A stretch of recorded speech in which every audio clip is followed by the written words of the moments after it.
When DChang makes kimchi, he wants to create an environment, which is always the case in fermentation, that is especially good for the bacteria that he's helping along. And this can sometimes be quite tricky because, as you can imagine, microbes are not all that. I mean, they're very diverse, but they're all microbes. And so a lot of conditions, if they're harmful for one bacteria, they're often also harmful for others. And so it turns out that often just small changes, though, in the environment has an effect. And so in this case, the specific bacteria or the genus of bacteria that DChang wants to help along is the genus of Lactobacillus. So Lactobacillus is important not just when making kimchi, but also when making sauerkraut. And it turns glucose into lactic acid. And lactic acid, of course, is acidic, and we already know from before that at low pH is usually not good for most bacteria. And from what you've learned about pH in general and what pH does to proteins, you probably have an idea of why. Low pH messes up proteins. It makes them denature. And so if most living organisms live by having proteins perform certain functions, you can imagine that if you mess with the proteins, then the organism is not going to be able to survive. And so for the same reason, anything that would be harmful to living systems, increasing the heat too much, adding too much salt, increasing or decreasing the pH is going to mess with the living organism, which in this case is very important because it's the living organisms that is kind of doing the cooking for us and doing the work for us. Just as was the case when we were discussing cheese earlier, as kimchi goes through the fermentation reaction, it's going to go through different stages of having sort of a dominance of different colonies of bacteria. So we're going to start out with bacteria that can live in not so acidic conditions, and then as the acid content increases, and this starts to happen already around 0.3% of acid in the solution, already there are different species of bacteria that take over that can live in the presence of acid.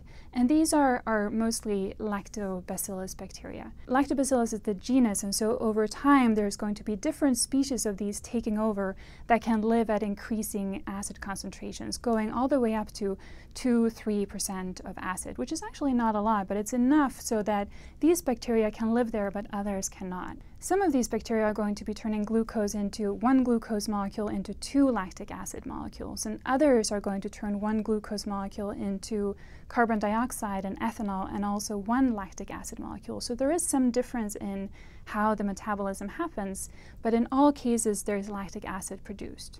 Let's look at some specifics of what DChang told us about how he speeds up the fermentation reaction. So one thing he said is that he adds salt. And salt, as we know from Dan telling us in the America's Test Kitchen video on coleslaw, acts by drawing out water from the cabbage, and so it does this by osmosis. And so there's water produced which DChang then gets rid of, and he uses the remaining coleslaw. So this is one thing salt does. The other thing salt does is that it acts as a preservative just naturally. Salt in high concentrations are bad for microbes. It's bad for us.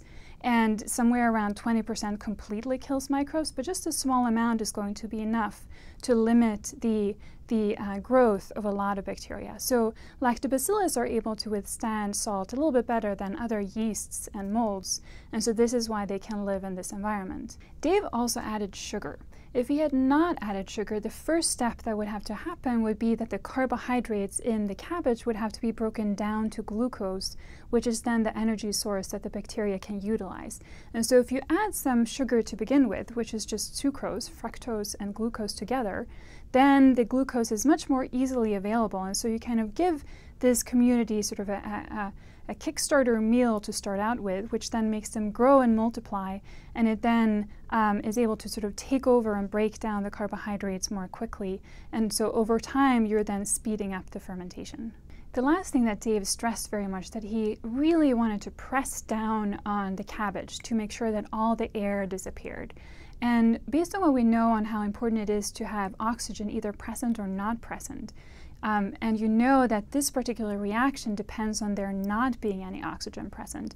You can imagine that if there were oxygen there, we would get all kinds of other bacteria thriving, such as the Acetobacter or Gluconobacter that we saw earlier in making vinegar, and these might take over. But in this case, you really want the lactobacillus to grow, and so you want to make the reaction happen under conditions that have no oxygen there. And that's why Dave does this last step.